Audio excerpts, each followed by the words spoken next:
اب آپ کے سامنے سرپرست اعلیٰ تحریک لبیک یا رسول اللہ پاکستان،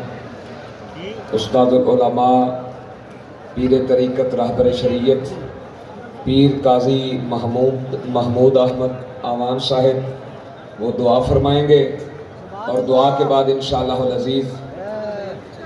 ناموں سے رسالت لانگ مارچ شروع ہو جائے گا۔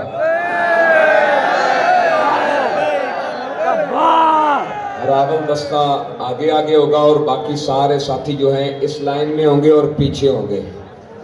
تو اس ترتیب کو آپ نے توڑنا نہیں ہے، آگے سے بھی اور پیچھے سے بھی۔